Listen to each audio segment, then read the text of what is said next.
Attention à la prononciation. Villeneuve-sur-Berlurette. En essuyant que Franklin Roosevelt. Austerlitz. Voyage à Paris. Lorsque M. Vernéjoux avait exposé au conseil municipal de Villeneuve-sur-Berlurette son projet d'offrir un voyage à Paris à ses élèves, le restaurateur Tricouart s'était écrié: « D'accord, ces enfants sont gentils. Menons-les à Paris. Je viens avec vous. Je connais Paris et je connais Barbassou. » « Barbassou ? Qui est Barbassou ?» s'étaient étonnés les gens. « Barbassou, voyons. Ce n'est pas n'importe qui, Barbassou. Prenez un Parisien dans la rue, au hasard, et posez-lui la question. L'hôtel Barbassou, s'il vous plaît. Il vous le dira. C'est un hôtel, enfin pas très grand, mais remarquablement tenu. Et célèbre. Barbassou à Paris, c'est comme la Tour Eiffel, la place de la Concorde ou le Jardin des Plantes. On se mit à réaliser le projet. Tricouart écrivit au célèbre Barbassou, qui répondit qu'il attendait les écoliers de la Berlurette. M. Vernéjoux établit un budget. Le conseil adopta le projet.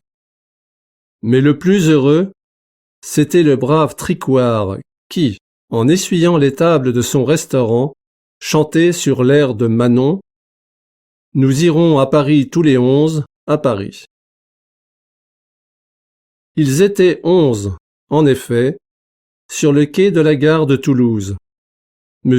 Vernéjoux, les billets à la main, ouvrait la marche. En ce matin d'été, la gare de Toulouse montrait une animation considérable. Des groupes de voyageurs surchargés encombraient la salle d'attente. On faisait la queue à divers guichets, on se bousculait devant les boutiques des marchands de journaux et de souvenirs. « Dépêchons-nous, mes amis, recommanda M. Vernéjoux. Notre train est déjà là. » Installé au fond d'un compartiment, Ferdinand montrait le plan du métro parisien à son ami Cantalou, qui avait du mal à s'y débrouiller. « Supposons que tu te trouves à la Pompe. »« À la Pompe ? Au métro Pompe. C'est un nom de station. Tu veux aller à Sèvres-Babylone. Que fais-tu ? » ?»« Je monte dans le métro. »« Très bien. Mais tu prends quelle ligne et tu changes à quel endroit ? » ?»« Regarde un peu. Tu prends la direction Nation, tu changes à la station Franklin Roosevelt. Là, tu prends la direction Château de Vincennes. Tu changes à la Concorde. Là, tu prends la direction Mairie d'Issy. Ici ? Non, ici. Et là, tu te laisses conduire jusqu'à Sèvres-Babylone. C'est simple, non ? M. Vernéjoux recommanda à ses élèves de ranger leurs affaires. Le train passait déjà de petites gares de banlieue. À la gare d'Austerlitz, un double appel sonore retentit et tous les voyageurs tournèrent la tête. « Oh, Barbassou ! Oh, Tricouart ! Nous voilà ! Comment ça va à Villeneuve ? Ça va bien. Les vignes sont toujours en place. » Ensuite, Tricouart présenta M. et Mme Vernéjoux et tous les membres de l'équipe. « Je suis venu avec ma camionnette, » expliqua Barbassou. « Elle n'est pas luxueuse, mais elle est grande. Elle nous transportera sans peine. »« Dites, monsieur Barbassou, sur le trajet jusqu'à votre hôtel, nous verrons la Tour Eiffel ?» demanda Basile.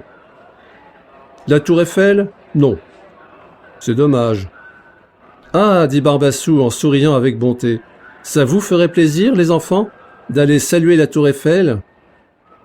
Oh oui, crièrent d'une seule voix les fils et les filles de la Berlurette. Allons-y, il fait beau. J'ai tout mon temps.